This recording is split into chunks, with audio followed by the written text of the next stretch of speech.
Well, how about it, y'all? This is Daniel Nicholson with Nicholson Farms, and welcome back to another video. Today we're just going to do our chores around the farm, kind of do you some updates of what's been going on, how everything's doing here at the farm. Also, I'm going to mention a couple projects that we've got coming up. I was going to work on the pig pen some more, but I really don't feel that well this afternoon. Got a sore throat and some sinus stuff. Did a lot of bush hogging yesterday and cutting grass, so I think that got to me. The weather was kind of cooler the past 2 weeks, and then it got hot again, so I think allergies are starting to catch up to me. Regardless, we still have the chores to do. I try to pick the garden first. We're picking it every other day now just because the farmers market's once a month now in our local area. It's not really worth it. We don't have a lot of produce. Sorry, got a bug in my eye. We don't have a lot of produce to go off to, 30, 40 miles away to go to a farmer's market. It's just not worth it for us. So what we're doing now is we're giving a lot of produce away to family and friends. We still have a couple customers that are buying 6-7 pounds weekly from us, whatever fresh we have. I've mentioned that in a video before. That's typically what we like to do. But pretty much all we're picking right now is okra, tomatoes, and we've got some late squash and cucumbers and zucchinis coming on. Picking a little bit of that, not much. But a lot of this stuff is going to the... What are you doing, man? Hey, quit. A lot of this stuff is going to the pigs. Worms are pretty bad in the fall, and we've got some worms in our tomatoes, so not picking them all to eat. So the pigs enjoy them, so we'll give them to them. So I typically always start with okra. It's the most monotonous and takes the longest and the easiest to talk yourself out of doing. But it's not too bad once you get going. It's actually kind of relaxing. Found out pigs are not big fans of okra, so whenever okra gets too big, just drop it in the garden. The worms, the bugs, whatever wants it can eat it.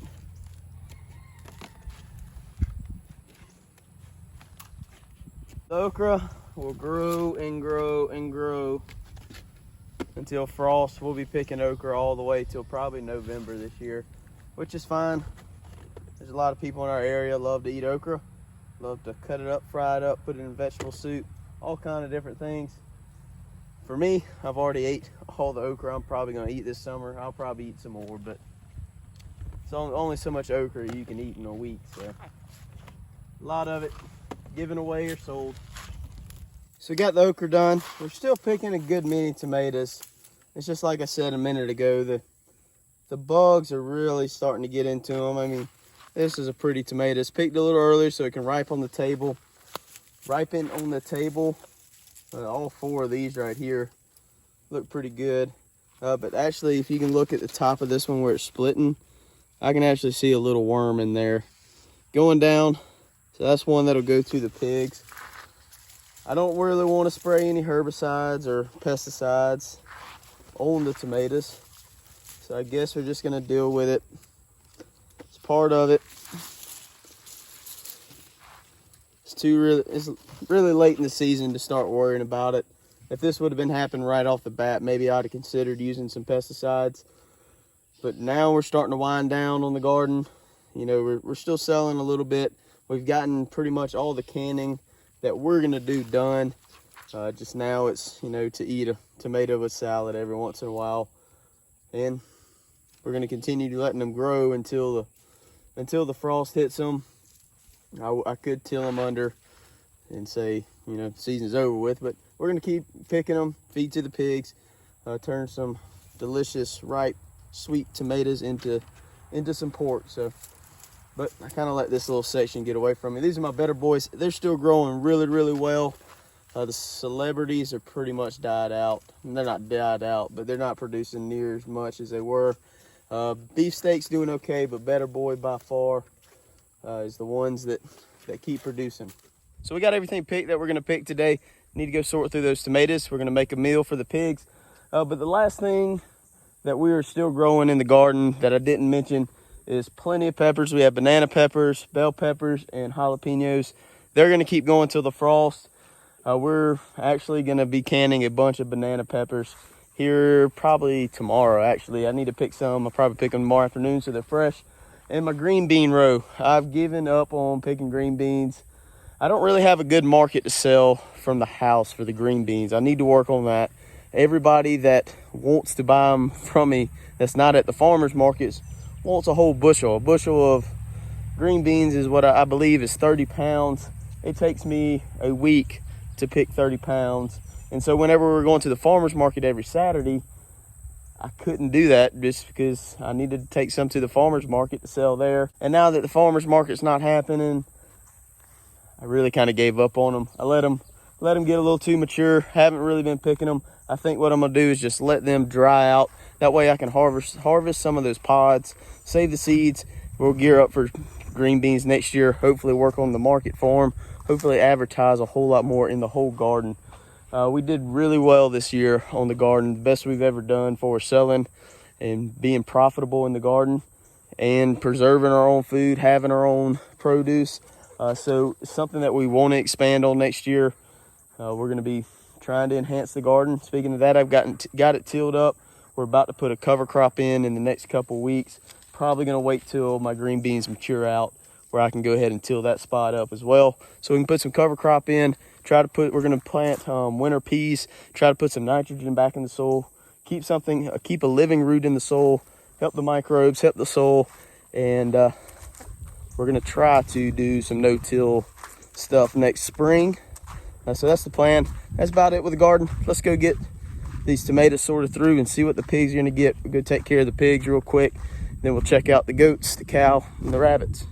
So after picking the garden, I always just kind of, especially now that we have the pigs, I always kind of just look through the tomatoes, see if they have any bad spots, how soft they are. If they got any bad spots, we're just going to go ahead and throw them in my bucket here. I already got some food scraps from last night's dinner in here. And we're just going to go through here and try to pick out some that the pigs would enjoy.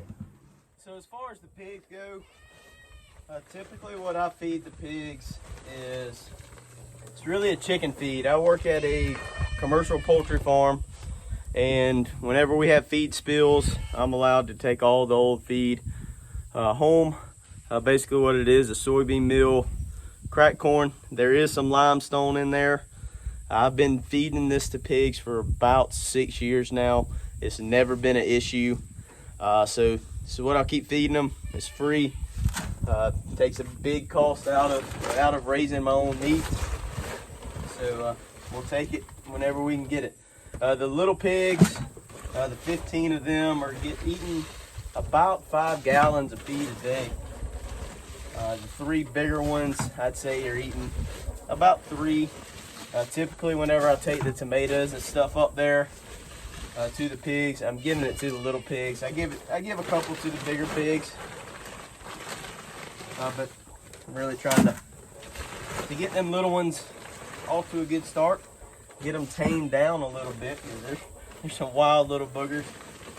So I figured, walking out there with them and handing them tomatoes every day might calm them down a little bit. And it's just a little treat for them. So on the way up to go see the pigs, I figured we'd stop by and check out the bucks. We've got our 4 young half Kiko bucks in this pen, along with our 2 New Zealand bucks, Clyde and Thunder. Everybody's doing all right. They're not too happy with me. They have not had grain in about 2 weeks. Moved them up here because we've got our does in our bottom pasture where the bucks normally hang out. So they're up here. Like I said, they're not too happy with me. I'm really trying to get away from feeding so much grain, trying to lower my cost, lower my inputs, and hopefully have a couple more bucks at the end of the day that I didn't have to spend on feed. So they're up here. They're going to be teaming up with the horses. In about 2 to 3 days, they're going to be going back down to that bottom pasture and staying down there and kind of rotating with the horses from now on. Since I'm not feeding these guys any grain, they don't need to be separated, and we can just use one pasture for the horses and for the bucks. So all the piggies are doing pretty good. These little guys are actually starting to grow really well. I've been putting some dewormer in their feed, and they pretty much already drank one of these 55-gallon drums full of water that I mixed with cord to try to combat any kind of coccidia we might be having. just because a couple of them had some runny butts on them. But for the most part, that is completely gone. I did have a little bit of issue with some pink eye in a couple of them. I think it was 4 me and my brother caught, and we gave him some antibiotics. But since the last time y'all saw them, we've kind of opened up their pen a little bit.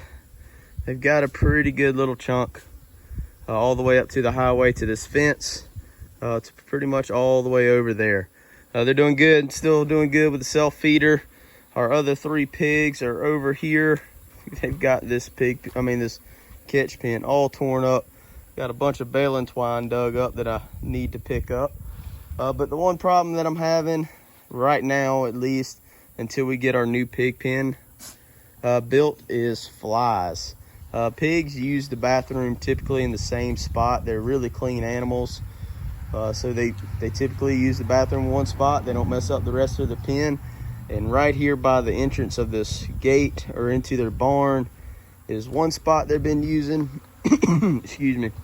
And another spot you can kind of see where it's kind of wetter right there. That's another spot they've been using.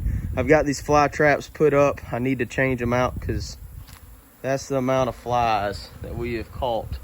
And the past week and a half, I need to clean those out and put some fresh stuff in there and see if we can continue to trap these flies. I have been kind of grabbing some loose dirt from over here, throwing on top of that to kind of deter the flies a little bit. It's helped a little bit, but I did it yesterday and they've got another wet spot with flies on it. So it is what it is. So I told you that we're going to be talking about some projects coming up. This fall, we've got fall/winter. We've got several projects that we want to get done. The first of which, we're working on now, is our pig pen. We're going to be able to rotate our pigs, trying to keep down on the muddy mess that pigs can create. But the other thing that's very important that we've been trying to get done for a couple years, but we've been collecting supplies, about got it all together. We're going to be running a water line all the way down our middle fence right here. Right here, kind of over here, these trees right there is my parents' house. That's where our water supply is. I say it's probably 300 yards from where the pig pen is to my parents' house where the water supply is. We have a spigot already down there for the pasture. We're going to be teeing off of that, coming all the way straight down this fence line, and we're going to be putting several spigots down this fence line where we can put water troughs, we can put a hose pipe to whenever we really get into our pasture rotation with the poly wire or poly braid. I really want to start rotating these goats probably every 2 to 3 days. But water's been a big issue of being able to do that. Constantly moving water, filling up a water bucket in the back of my truck, moving that, it's just a headache. So getting these water lines ran is going to be a very, very beneficial thing for us. We can, like I said, start dividing these pastures up, really concentrate on grazing one area and letting the rest of the area rest. And also, we're going to be running the spigot all the way up here to the barn. That way, if I have an animal I need to lock up, I have a way to get water to it. I don't have to haul water up here. And in the middle of our fence right here on our pig pen, we're going to be putting a spigot down in the ground where I can hook a water hose up to, where I can run to our 55-gallon drums that have our water nipple on them. That these pigs are making a muddy mess. I need to get a couple sheets of plywood to put underneath that trough, because I swear pigs just sit there and play with that nipple and drain the water out and make a nice little mud hole that they've got started right here. So I need to get a piece of plywood or something bigger. I've got a road sign. You know, when you're in high school, it was cool to steal road signs. So I've been using that to put under there to try to keep the muddy mess down. I don't want them making big holes all over the place. But that's one project that's going to be coming up. When we go down and look at the goats, I've got another one that we're going to try to get done this fall. Example A, making a muddy mess. That hole's about a foot deep right there. And they just pile up, lay in it, and play with that nipple and keep filling it up.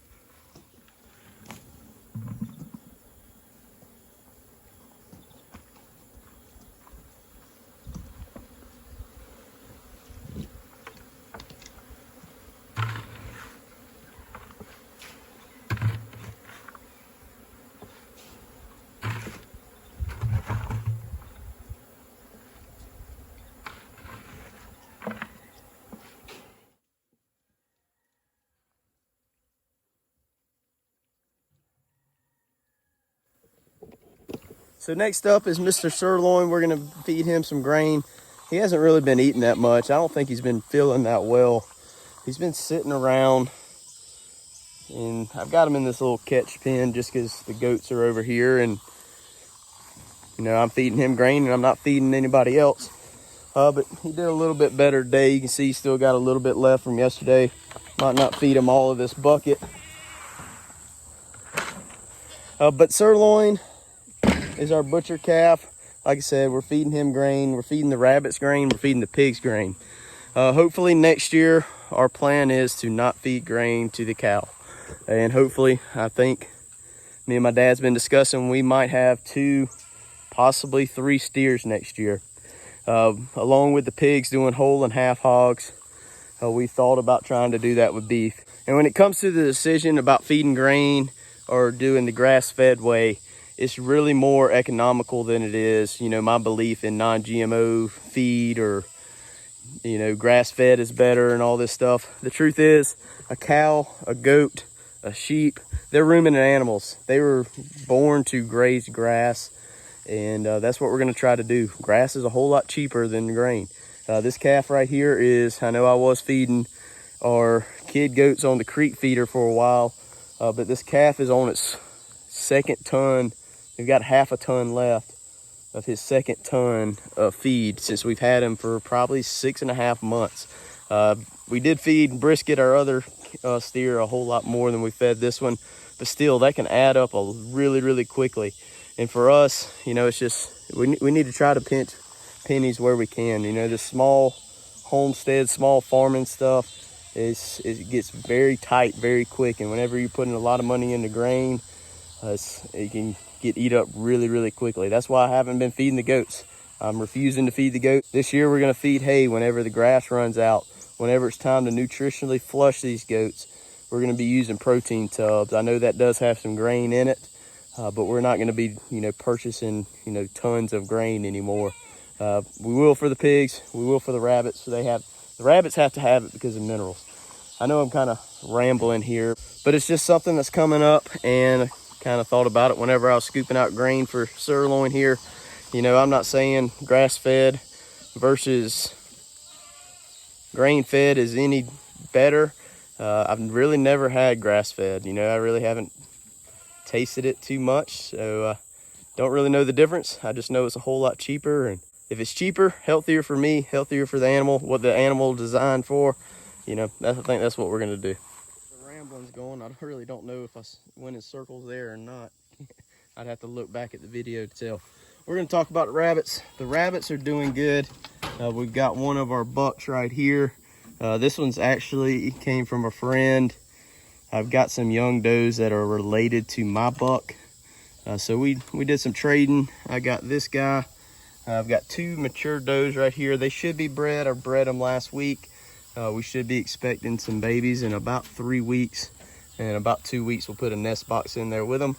It's been super hot. We got a little cold spell or cool spell the past 2 weeks. So I went ahead and bred them. And hopefully it'll be a little bit cooler whenever they have babies. This is our buck. He's had about 20 different names. I can't even remember what I've been calling him. But he's the one that's been our buck since we started in the rabbits. And over here, we've got 5 little does.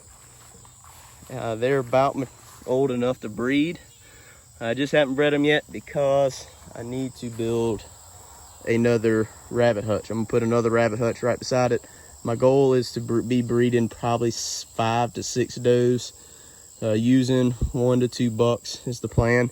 And this little rabbit tractor was kind of designed just to be my grow out pen anyway. So we need to get these girls off the ground and get them ready to breed.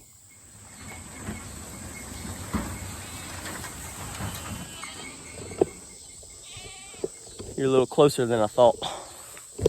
Put you there.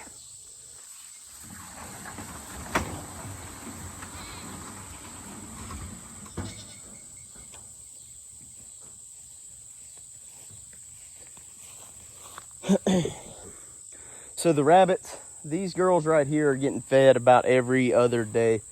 They've got grass to eat. I mentioned that they do need grain. That's because the minerals in the grain rabbits really do need, because they're not being able to go out and forage like a wild rabbit. The girls in the cage, the guys in the cage, they got grain 24/7, full access to it. Try to monitor it a little bit. I don't want my does getting too big.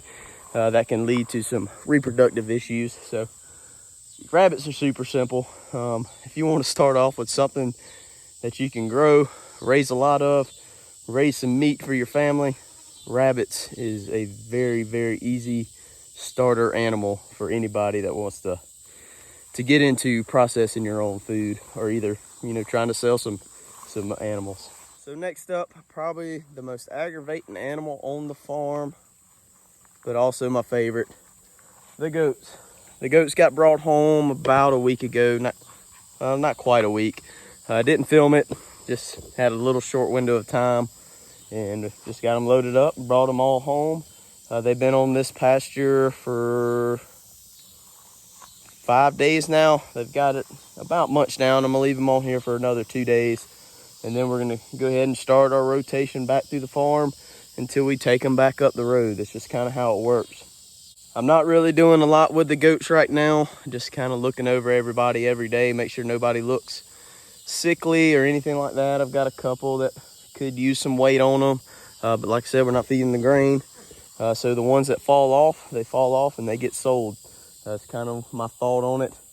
But I am gonna make sure every animal on the farm's healthy. So basically what I'm doing every day, I'm just kind of looking at them. If I see, one, every time I go through this gate to go feed the rabbits or sirloin, the goats come running. If it's the same one in the back of the pack that's laying down, that just doesn't look like it has a lot of energy, that's the one I'm gonna go look for. I look at them every day. I know my animals. I know which ones are kind of lazy. I know which ones are in your face all the time. So it's just kind of knowing your animals to know when something's wrong. But there's really not a lot going on with the goats. Some of these steer goats are getting pretty good size. These two right up here, I mean, that's their mom right there. They're almost the same size as her. So some of these guys are getting to the time we need to think about start selling them. But you also have like this little guy. He's not really growing that well, but that's Sheep's baby. Sheep's not the healthiest goat, but Sheep is the only one that has a lifetime spot on the farm. So we're not gonna worry about it. At least she raised the kid for us.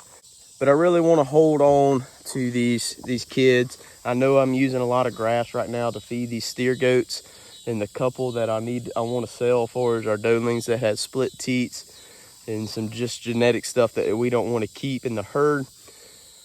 But our market typically peaks out about January and February. This grass isn't costing me anything to feed them. So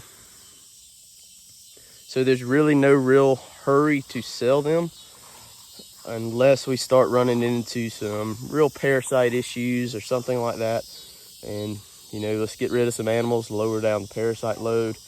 If we run into a spot that I need some money, the first thing that's going to go is our steer goats and our cull does. So just kind of holding on to them. Like I said, there's not really a point to sell them right now. Come December, it's going to be a bigger decision to make because we're going to be sorting these girls for breeding. All of our young does are going to get bred to Thunder, and all of our mature does are going to get bred to Clyde again. Some of these does that I'm going to be selling, I guess I could sell them as pregnant does.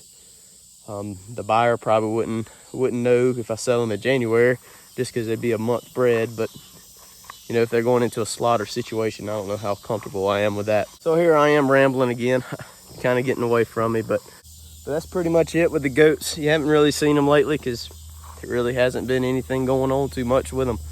They've just been eating grass and hanging out. But last project I'm going to talk to you about, actually I got two right here. Kind of going off of what we were talking about a minute ago for us, project water lines. There's a water line that goes through the middle of this pasture. We got to find it, and we're going to put in a water trough right here behind me. So this pasture right here has water, this one has water. We have a trough right there, but as you can see, we have a water hose ran to it. We're going to do away with that because of very future project, probably a year from now. we're going to be building a working system in here all through here, maybe not quite a year. We'll see how much motivation I have after doing all these projects this fall. But we're going to definitely put in another water hose in here in case I'm locking up some animals inside the barn. They need to have fresh water. And like I said, trying to get away from carrying water everywhere. That takes up a lot of time. And so the big project this fall, other than the water line, that's going to be a pretty big project. But we're going to be adding on a lean-to. I know I've mentioned this. I think I've mentioned this before on the channel. We're going to be adding on a lean-to the back of our shed. Please excuse the mess. We need to go to some organizational classes as well, because whenever we add this lean-to, it's probably going to be more mess, but we've got to do better on that. But we're going to be adding a 57-foot across lean-to by 13-foot out. So it'll go all the way to this lean-to, all the way over to that lean-to. I'm basically going to be doubling the size of my goat barn over here and have a lot more space over here. Over here is going to be some storage areas, and also this shed was built to be a party shed / cook shed. So pretty much the rest of the space is going to be designated for that. You know, out back is going to be all the cooking and carrying on, and then we're going to put some drains and some concrete on the floor so we can do a lot of our processing on our pigs and things like that, deer, underneath cover, don't have to worry about the rain. And eventually, I've got my dad talked into a walk-in cooler. We know how to make that, you know, with materials that we kind of pretty much already have, but I'm trying to talk him into building a walk-in freezer. I really want to put a walk-in cooler and freezer over here in this corner where my four-wheeler and those bags of feed are sitting, so we can start processing meat, getting cuts of meat and selling cuts of meat is my goal. So we'll see how that goes, but we're going to be adding this lean-to on. Got a bunch of posts, big posts to put in. We've got a lot of rafters to run and a lot of tin to put up there, so that's going to be a big project. That project right there will probably last us a couple weeks, so be looking forward to that. But that's about all I have for you this afternoon. I really appreciate you hanging out with us. I'm gonna head home, cook supper, and probably get into bed. Hopefully I feel a little better tomorrow. But I really appreciate you hanging out with us. If you haven't already, please hit that subscribe button, hit the like button, hit the notification bell, leave us a comment, and we'll see you on the next one.